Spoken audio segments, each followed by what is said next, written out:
بات ہو رہی ہے اور آپ اپنی زندگی کے بارے میں بتا رہی تھیں کہ آپ جو ہیں وہ اپنے ہسبینڈ کی سیکنڈ وائف ہیں جی. اور یہ کام بھی آپ نے بائی چوائس کیا. رسول اللہ صلی اللہ علیہ وسلم کی سنت کو زندہ کرنا چاہتی تھیں اور آپ اپنی خوشی کے ساتھ آپ نے ان کے دوسرے نکاح میں آنا قبول کیا. ایک تو ہم اس کی بھی حقیقت جاننا چاہیں گے.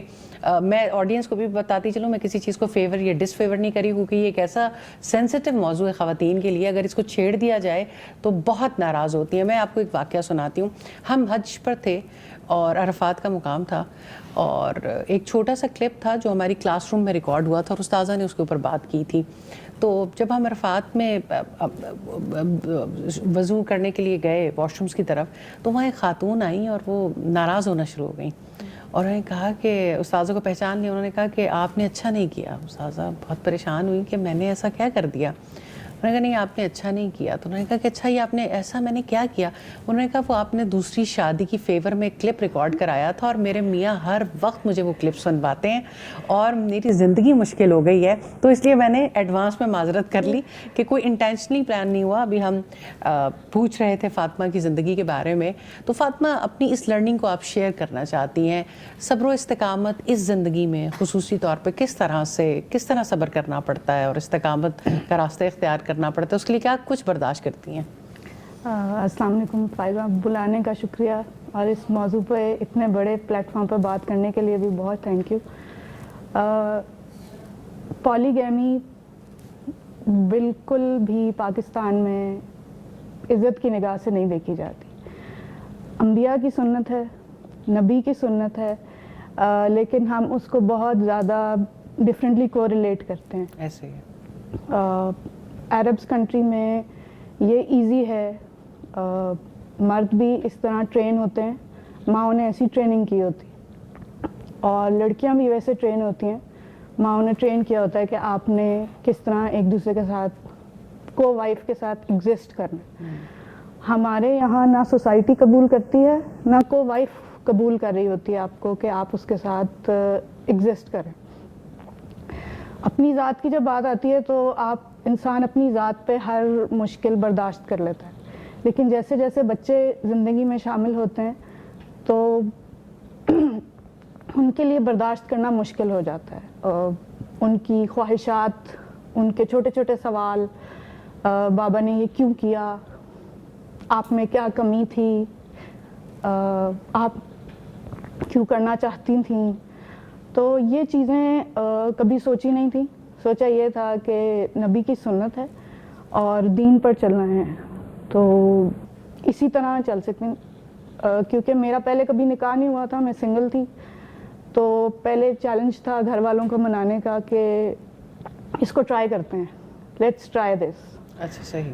اس کو یعنی آپ نے ان کو اپنے جو رشتے کے لیے کہا ہی کہ آپ دوسری جگہ کوئی ایسے جگہ ہی شادی کرنا چاہتی ہیں. ہاں مطلب ایسی جگہ ہم کھانا نہیں تھا, لیکن یہ تھا کہ جن کی مینٹورشپ میں گئی ان کے بھی اپنے 3 نکاح تھے. تو ان کی وائف نے جب مجھ سے بات کی تو انہوں نے کہا کہ تھوڑا سا ڈیفیکلٹ ہے, ٹف ہے, پر آپ کرنا کیوں چاہتے ہو.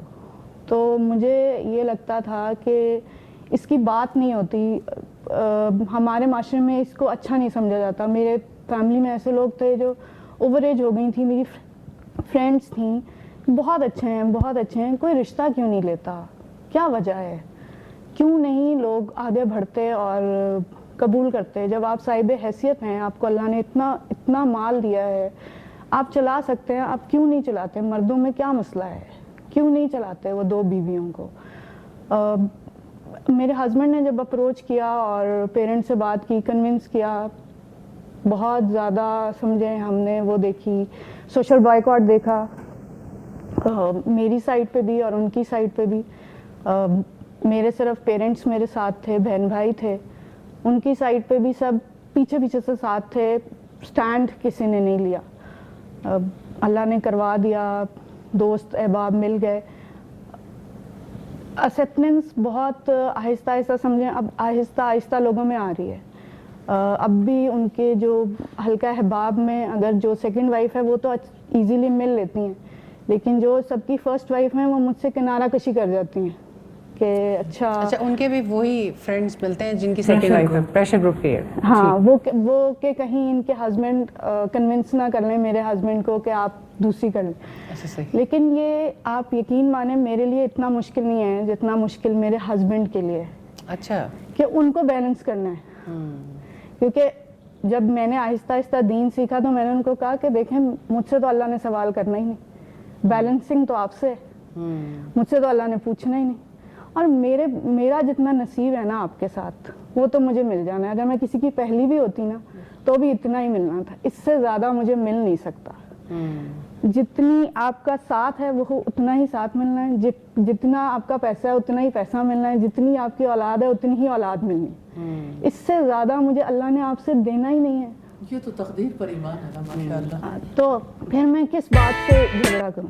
جھگڑے ہوتے ہیں ہمارے, مجھے ٹائم کم ملتا ہے کیونکہ بیسیکلی وہ انوائرمنٹ میں پلے نہیں نا ہے, تو وہ بھی میرے ساتھ ساتھ سیکھے کہ اچھا ہم نے اس میں رہنا کیسے ہے, ہم نے اس کو چلانا کیسے ہے. اور یہ مینٹور کے بغیر پاسبل ہی نہیں ہے. آپ کو ایک مینٹورشپ چاہیے ہوتی ہے, ایک گائیڈ لائن چاہیے ہوتی ہے, وہ آپ کو بتا رہے ہوتے ہیں کہ آپ نے اس کو ایسے لے کے چیلنج آیا ہے, اس کو سالو کیسے کرنا ہے. بچے پیدا ہوئے ہیں, ان کے اسکولنگ ہے, تو کیا سب بچے ایک ہی اسکول میں جائیں گے یا ڈفرینٹ اسکول میں. دونوں وائفس کے بچے ہیں, اب دونوں ایک ہی اسکول میں جائیں گے کہ ڈفرینٹ اسکول میں جائیں گے. ہم نے پہلے ایک اسکول میں ڈالا, دیکھا بہت ڈسپیرٹی آ رہی تھی, بچے ایک دوسرے کو بہنیں نہیں سمجھ رہی تھی, بیٹے بھائی نہیں کہتے تھے. آپ لوگ ایک ہی جگہ پر رہائش اختیار کیے ہوئے ہیں؟ رہائش بھی ایک جگہ پہ, اسکول بھی اکٹھے تھے. تو وہ جو فرسٹ وائف کے بچے تھے وہ کہتے تھے کہ نہیں یہ نا, مطلب لوگوں کو بتانے میں ان کو تھوڑی سی جھجک آتی تھی, ایکسیپٹنس نہیں آتی تھی. ویسے اکٹھے ماشاءاللہ کھیلتے ہیں, آتے جاتے ہیں, لیکن یہ ایکسیپٹنس نہیں آتی تھی کہ ہم یہ بتا سکیں کہ یہ میری بہن ہے یا میرا بھائی ہے. وہ آہستہ آہستہ دعاؤں سے اور صبر, مطلب ہر چیز کو برداشت کر کے یہ کہا کہ اللہ دیکھ رہا ہے, اللہ جانتا ہے, اللہ بہت قریب سے دیکھ رہا ہے. تو وہ چیزیں پھر جب کووڈ آیا تو کووڈ مجھے ایسے ہی لگا کہ یہ تو میرے ساتھ چل ہی رہا ہے, کووڈ ہی چل رہا ہے جب سے شادی ہوئی ہے. تو 13 سال ہو گئے آپ کی شادی کو؟ جی الحمدللہ 13 سال ہو گئے, 4 بچے ہیں میرے ماشاءاللہ, اور میرے ہسبینڈ کے ماشاءاللہ 7 بچے. اچھا ماشاءاللہ.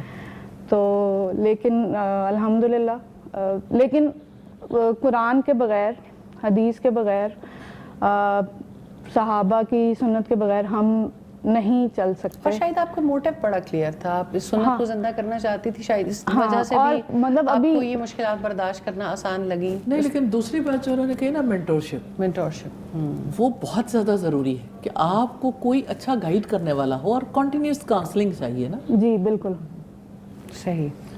لیکن مشکل محاذ کا انتخاب کیا آپ نے. بالکل بالکل. اس پہ لیکن آپ سمجھتی ہیں کہ یہ درست فیصلہ تھا؟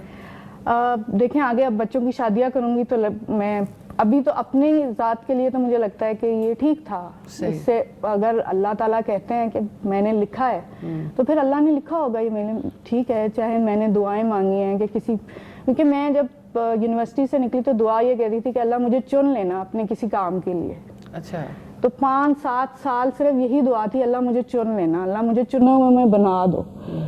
اب مجھے نہیں پتا کہ وہ اللہ نے اس طرح چنا ہے کہ ابھی آگے چننا ہے, یہ اللہ جانتے ہیں. اللہ اکبر. اللہ تعالیٰ آپ کے لیے مزید آسانیاں کریں جی, اور اللہ کرے کہ زندگی کے آخر تک یہ آپ کے لیے اچھا ہی تجربہ ثابت ہو.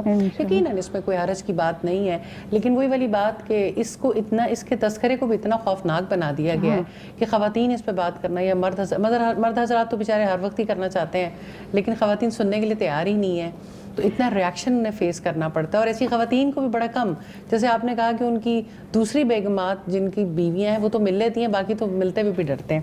تو اللہ تعالیٰ آسانی کرے. انیلا, میں آپ کی طرف آنا چاہتی ہوں, قرآن نے آپ کی زندگی کو کس طرح سے بدلا؟ مجھے لگتا ہے کہ سب سے پہلے تو جزاک اللہ خیرن کثیرہ. میں ہمیشہ جب بھی دیکھتی تھی پروگرام اور سارا, تو میں سوچتی تھی کہ میں استاذہ کے ساتھ بیٹھ کے یہ بات کر رہی ہوں اور میں اپنے آپ کو ایکسپریس کر پاؤں گی, میں بتا پاؤں گی کہ میرے اندر کیا چلتا ہے روز کچھ نہ کچھ کرتے کرتے. تو قرآن نے تو جی سوچ ہی بدل دی. مجھے لگتا ہے کہ ساری ڈائریکشن آج کی جو عورت ہے یا ماں ہے, اس کہ مینٹل ہیلتھ کتنی امپورٹنٹ، یعنی آپ جہاں پہ بھی پہنچ جائیں وہ بہت سارے لوگوں کے لیے بہت زیادہ رول پلے کر رہی، خود کہیں نہیں، پھر بیلنس بھی آؤٹ ہے، یہ بھی پتہ نہیں ہے اپنے پہ ہی ظلم کر رہی ہے یہ سوچ کے کہ جی میں تو بہت جو ہے نا معاشرے کو دے رہی ہوں، جس کی شروعات گھر سے ہی ہوتی. لیکن بالکل صحیح بات یہ ہے کہ ہر چیز کو اس کے مقام پر رکھنا تو پھر وہ ظلم پہ نہیں آتی، یعنی وہ اپنے مقام سے جب ہٹ جاتی ہے تو ظلم شروع ہو جاتا ہے. دوسری چیز کہ آپ کی اس بات سے جو آپ نے سٹارٹ میں بتائی کہ عرفات کے میدان میں اگر لوگ گلے کر سکتے ہیں تو یہاں بیٹھ کے میں ضرور استاذہ کو اس چیز میں اپریشیٹ کروں گی کہ یہ جو آج کی عورت ہے نا، اس کو قرآن اگر یہ کھول کے بیٹھ جاتی ہے تو وہ اسے سمجھ نہیں پاتی کیونکہ وہ اتنے پریشر میں ہے. لیکن استاذہ جی اس طرح سے ایکسپلین کرتی ہیں اور ایسے کو ریلیٹ کرتی ہیں چیزوں کو کہ آپ بلیو کریں کہ ہر ایک لیکچر میں مجھے لگتا تھا شاید یہ مجھ سے ہی بات کر رہی ہیں، یہ میرے ہی پرابلم کا سلوشن ہے.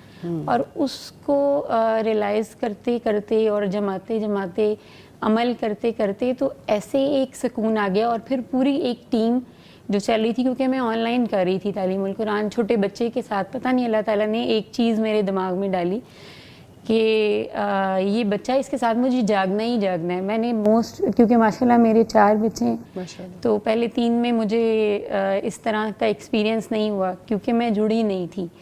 اللہ تعالیٰ کی یہ مجھ پہ عنایت نہیں ہوئی تھی. لیکن اللہ تعالیٰ نے جب قرآن کے ساتھ مجھے جوڑا تو میں نے اس بچے کے توسط سے اپنے ٹائم کو مینیج کیا. کیونکہ استاذہ جی سب سے پہلے ٹائم مینجمنٹ کی بات کرتی ہیں کہ آپ اگر کلاس لینے بھی بیٹھیں تو آپ باوضو ہو کے اپنا ڈیسک سیٹ کریں، بے شک آپ آن لائن بیٹھے ہوئے. پھر رول آف وومن کی سے سٹارٹ کر کے پھر مجھے پتہ چلتا گیا کہ آخر اگر میں ماں ہوں میرا کیا رول ہے، بیٹی تھی تو کیا ہونا چاہیے تھا، بہن ہے تو کیا ہے. پھر مجھے یہ لگا کہ اب میں اس پوائنٹ پہ آ کے اپنے بچوں میں یہ چیز ٹرانسفر کروں جو میں نہیں کر سکی. اب میں جس پوائنٹ پہ ہوں اس کے بعد پیرنٹنگ کا سبجیکٹ، اس کے اندر حیادار کیسے بچے کو بنایا جاتا ہے. کیونکہ ہم تو چھوٹی چھوٹی چیزوں کو بادر نہیں کرتے، ہم اگر پیمپر چینج کر رہے ہیں تو ہم بس سمجھتے ہیں کہ اس بچے میں نہیں ہے. لیکن یہ آپ وہ صدقہ جاریہ ہم تب بن رہے ہیں کہ ہمیں پھر ڈائریکشن دی جاتی ہے، تعلیم ایسے قرآن کی بتائی جاتی ہے، اس کو ان سبجیکٹس کے تھرو اور جب واقعات کے تھرو بتایا جاتا ہے تو پھر پتہ چلتا ہے کہ اصل کرنے کا کام کیا ہے. اور آپ کے اس پروگرام کے توسط سے میں لوگوں کو، خاص طور پہ خواتین کو، کیونکہ یہ وہ پلانٹ ہے جس نے ٹری بننا ہے، جس میں سے برانچز نکل رہی ہیں، فروٹ ہے اس کے اوپر، تو وہ اگر آج بھی سنبھل جائیں گے تو پھر اٹس ناٹ ٹو لیٹ، کیونکہ یہ وہی ماں ہے جس نے اس معاشرے کو بدلنا ہے. بے شک. اور مجھے لگتا ہے کہ استاذہ جی کا مشن بھی یہی ہے. میں بہت کلوزلی اس کو دیکھتی تھی کہ مشن کیا ہے، پیچھے کیا ہے، کیسے بدلا جائے گا. تو جو وہ مدینہ کی ریاست تھی اور اس میں آپ بلیو کریں سیمینارز کا ایک آتا ہے ہمارا ٹاپک جس میں ہم ریکارڈ کر کے 3 سے 5 منٹ کا سیمینار دیتے ہیں. تو آپ بلیو کریں کہ جیسے میں نے MBA کیا تھا تو وہ چیز ریفریش ہوگی، میں بولنا چاہتی تھی، میں بتانا چاہتی تھی، ایک ٹاپک آتا تھا پھر اس پہ خود لکھتی تھی بیٹھ کے کہ مجھے یہ کہنا ہے. پھر اس 3 سے 5 منٹ کی آڈیو کے اندر میں بتاتی تھی کہ ہاں یہ ہے، یہ چیز ہے جو ہمیں چاہیے. تو اس سے جس ڈپریشن میں خواتین ہوتی ہیں وہ نکلتی چلی جاتی ہیں. یعنی ایک قرآن کی اسٹڈیز بہت سسٹمیٹک ہے. پھر جس طرح سے استاذہ کا کام ہے بیہیویئر ماڈیفیکیشن کے اوپر، کیریکٹر بلڈنگ کے اوپر، پھر خواتین کے اوپر، اور ایک خاتون کی نفسیات کو بہت خوبصورتی سے سمجھتی ہے. اور آہستہ آہستہ آپ نے بالکل درست کہا. مجھے سننے والے بھی اور جو پڑھنے والے بھی ہیں استاذہ کے، وہ یہ کہتے ہیں کہ آپ کی تحریر بھی استاذہ الحمدللہ ہمیں یہ ہیلپ کرتی ہے کہ ایک فریم آف مائنڈ ڈیولپ ہو جاتا ہے تحریر پڑھتے پڑھتے آخر تک، اور آپ عمل کے لیے تیار ہو جاتے ہیں. استاذہ میں اپرچونٹی بھی جاننا چاہتی ہوں، ابھی ایک کتاب آپ کے سامنے پڑھی ہوئی ہے مسلم ہیروز، اللہ تعالیٰ آپ سے قبول کرے. الحمدللہ یہ کتاب آج ہی سامنے آئی ہے، اور آپ نے، کیونکہ ہم صبر و استقامت پہ بات کر رہے ہیں، تو ہماری تو زندگی میں جو ہیروز ہیں، اور کسی بھی انسان کی زندگی میں ہیروز کا کردار بہت امپورٹنٹ ہوتا ہے، اور آپ نے خصوصی طور پہ کچھ شخصیات کو چنا اور اس کے اوپر اس کتاب کو لکھا. ان کی وہ کیا چیزیں ہیں ان ہیروز کی جس کے اوپر آپ نے یہ کتاب لکھ دی، اور وہ کیا خوبیاں ہیں جو آپ کو انسپائر کرتی ہیں؟ اور اگر آپ یہ کتاب بھی دکھانا چاہیں تو ہمیں بہت خوشی ہوگی. فائزہ میں آپ کو مبارکباد دینا چاہتی ہوں کیونکہ کورس تو ہم یہ پڑھ ہی رہے تھے اور یہ سلسلہ اسٹوڈنٹس کے لیے تو جاری ہی تھا، لیکن یہ ہے کہ باقی لوگوں کے لیے بھی انشاءاللہ مفید ہوگا۔ مجھے جب کبھی بھی میں شخصیات کے بارے میں پڑھتی ہوں یا بتاتی ہوں تو مجھے فیل ہوتا ہے کہ ہم شخصیات کے حالات زندگی میں زیادہ گم ہو جاتے ہیں اور جو ان کا جو کردار ہے اس کے اوپر اس طرح سے فوکس نہیں کر پاتے۔ تو میں نے کوشش کی کہ مسلم ہیروز کی زندگیوں سے وہ چیزیں لوں جہاں انہوں نے اپنی زندگی میں اس چیز پر بہت زیادہ فوکس کیا یا فوکسڈ لائف ہے اس بارے میں، جیسے کرنے والے تھے اللہ سبحانہ تعالیٰ سے ہائی لائٹڈ ہے۔ نیچرلی محبت تو سارے ہی کرتے ہیں، سبحان اللہ، یا جس طرح سے اللہ تعالیٰ پر توکل کرنے والے ہیں یا استقامت والے ہیں یا صبر کرنے والے ہیں یا اسی طرح سے دیگر، یعنی اپنی پرسنالٹی کے وہ اینگلز کو خصوصی طور یعنی پہ ان ساری پرسنالٹیز کی خصوصیات کو جو ہے نا، مثال کے طور پر صبر کی خصوصیت ہے جس پہ آج ہم بات کر رہے ہیں، تو اگر آپ اسے دیکھیں تو یعنی مجھے آج کافی دنوں کے بعد دیکھنے کا موقع ملا تو مجھے خود بھی بڑا اچھا لگا۔ ایک تو یہ اس میں بیوٹی بہت آ گئی الحمدللہ، تو وہ جن کا صبر بے مثال بن گیا، تو اس میں ان شخصیات کا تذکرہ بھی ہے لیکن یہ کہ صبر کرنے کے طریقے بھی ہیں۔ مثال کے طور پر یہ ہے کہ خوشی میں شکر اور مصیبت میں صبر سے توازن پیدا ہوتا ہے، اور یہ کہ مصیبتیں اور غم انسان کو کسی قابل نہیں چھوڑتے اور پریشانیاں کینسر میں مبتلا کر دیتی ہیں اور مصائب انسان کو غم اور غصے میں مبتلا کر دیتے ہیں۔ یعنی ابتدا تو یہاں سے ہو کے پھر آہستہ آہستہ صبر کی مثالیں ہیں، اور صبر صدمے کے آغاز میں ہوتا ہے، اور صبر روشنی ہے، اور صبر جمیل کی تصویر، اور سیدہ ام سلیم کا اپنے بچے کی وفات پر صبر ہے، اور اسی طرح اللہ تعالیٰ کے فیصلے پر مطمئن ہونے والے کا صبر ہے۔ پھر سیدنا آدم علیہ السلام کا زمین پر بھیجے جانے پر صبر ہے، اور اسی طرح سے سیدنا نوح علیہ السلام کی زندگی میں جو صبر ہے۔ تو یہ ہے کہ میں نے اسے فیل کیا کہ جب میں ان چیزوں کو یعنی اکٹھے لوگوں کو بتاتی رہی، اس کی وجہ سے لوگوں کے لیے ایک پوری پکچر جو ہے نا مختلف افراد کی زندگیوں سے زیادہ آسان طریقے سے کلیئر ہوئی، اور لوگوں کے لیے ان خصوصیات کو سیکھنا بھی زیادہ ان ممکن شخصیات ہوا۔ سے سیکھنا اور اس تو پہ عمل آپ کرنا اسے کہہ سکتے ہیں کہ یہ مسلم ہیروز کے بارے میں استاد میں چاہوں گی یہ کتاب جی ہم ضرور دکھا سکیں۔ الحمدللہ یہ ابھی کتاب پہلی کتاب ہے جو ہمارے ہاتھ میں آئی ہے انشاءاللہ، اور یہ تمام طالبات کو تو مدد کرے گی، لیکن بہت سے ایسے لوگ جو اپنے ہیروز کی زندگیوں سے بہت کچھ سیکھنا چاہیں گے تو یہ ایک بہت خوبصورت ایڈیشن ہوگا۔ جزاک اللہ خیر استاذہ، اس معاملے میں بھی ہماری رہنمائی کرنے کا بہت شکریہ۔ ایک مختصر سا وقفہ